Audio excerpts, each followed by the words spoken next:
Hey, thanks for coming back and seeing us at the Horror Debate. I am Jeff Rowdy Jake here, and alongside me, Michael Mandy. And this week we are debating by special request from one of our fans. Exactly. Dogs. We like that. We do. Yeah. Yep. See, we tell you. We say it on the website. If you have any ideas, let us know. So this is one that someone mentioned. Yes. Dog Soldiers from 2002, directed by Neil Marshall. This was his first movie, and then he went on to do The Descent, which... And is now doing The Descent too, from what I understand. Yeah. Well, oh well. Anyways. Hey, okay, you know. Why not? You know, Yeah, Descent made money. Whatever makes money. That's right. That's the whole point. All right. Well, Dog Soldiers, starring a bunch of people. Starring Journeyman. Yeah, who's Journeyman? The guy from Journeyman. I don't know his name, but man, I noticed him right off the bat in that movie, man. Who, Cooper? Yeah, Cooper. Kevin McKidd. Mm-hmm. Yeah. Okay. Yep. So what do we got here? What are we talking about? Well, we're Dog Soldiers. We're talking about werewolves and like a family of them. And we've got this platoon who's basically out training in the jungle. Gave me the whole Predator vibe. It wasn't really the jungle. It was the Highlands of Scotland.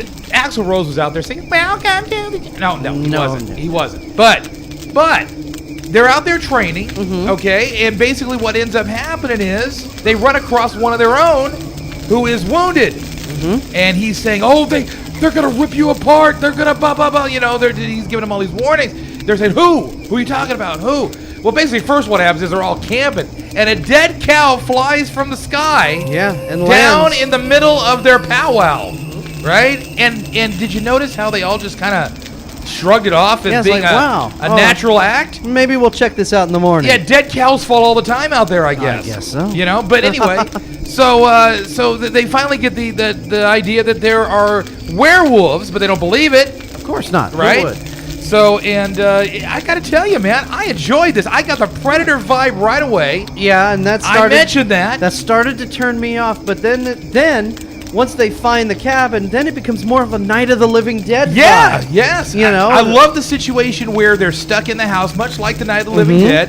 They're stuck in the house. You know, they're trying different ways to distract the family of werewolves so they can enact their plan of escape or their plan of attack. I always love movies that do that. I love the fact that you got to figure out, it's like a puzzle. You know, I really enjoyed that. You know, for 2002, the werewolves looked a little funky. You know, but the thing is, they were real. They were not CGI. They were lichen, or whatever they call them, right? Lycanthropes. Yeah, lycanthropes. Lycanthropes. Yeah, boy. But I mean, this movie does not have much CGI, if at all. No, it's all and real, and I like that. I did. Yeah. I like that a lot. Yep. And these werewolves stand up and walk around on 2 feet. Absolutely. And one nice thing that I liked was a lot of lower budget horror films shake the camera around so you really can't see the bad guy to hide the fact that it's a low budget film. This you don't see them all the time in like clear daylight, but you see enough to get a good picture of. Yeah. And which I thought sometimes they looked that. a little funky, but that's just me. You know, I mean, they looked a little Halloweenish. Yep, I did occasionally. It was a little tough because all of the guys have really thick accents. Yes.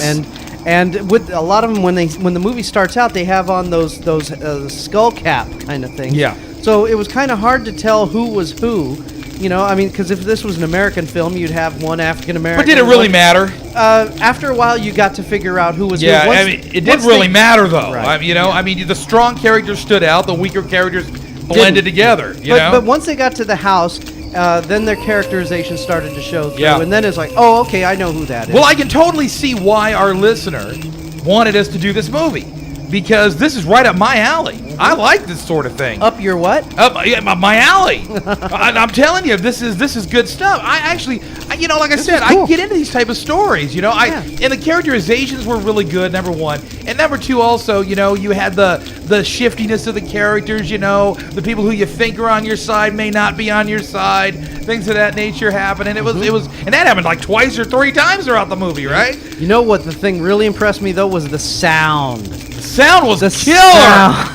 You gotta watch this in stereo surround. What? No, not stereo surround. You gotta run the 5.1 mix, I'm telling you, we thought somebody was knocking at my door. Exactly. I mean, they were beating down my door. When the werewolves were shaking and making noise, we looked backwards to go, who the heck is at your door? I have a 6.1 system set up, and in the rear center channel, there was somebody wanting in real bad. Oh, yeah. It was killer. It was cool. Yeah. So, and, video-wise wasn't bad either. Nice anamorphic production there. Looks real slick.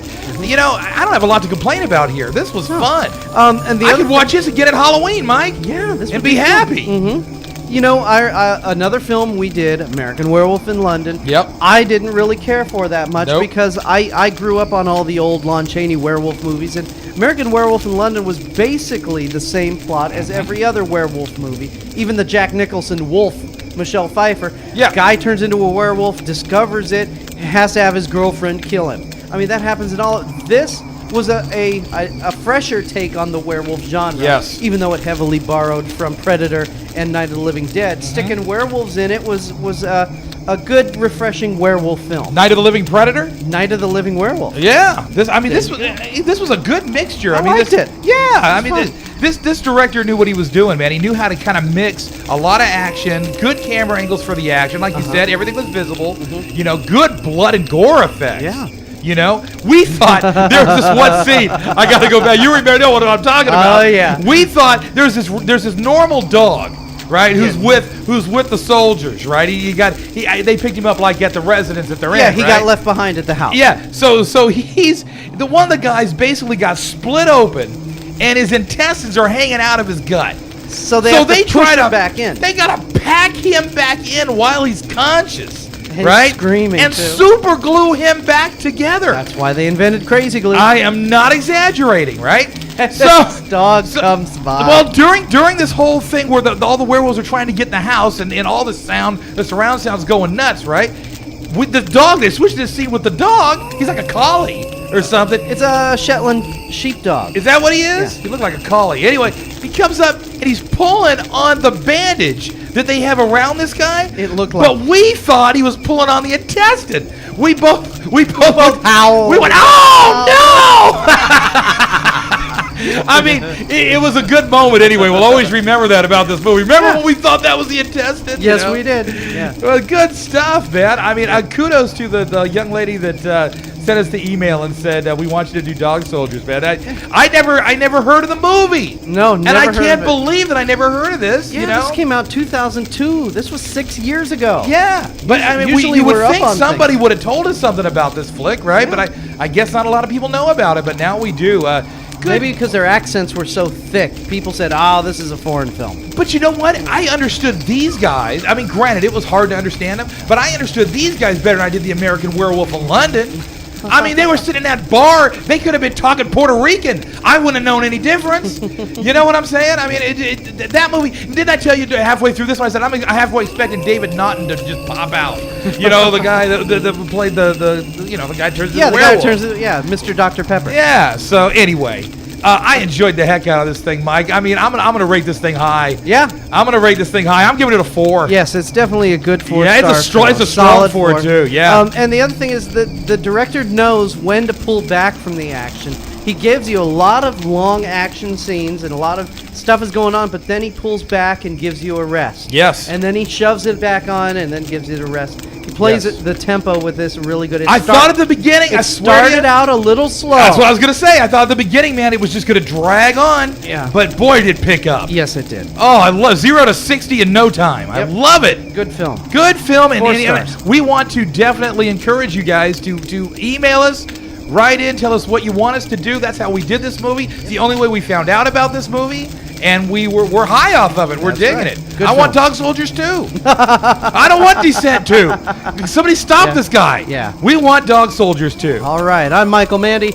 He's Rowdy Jeff. We'll talk to you next week at the Horror Debate.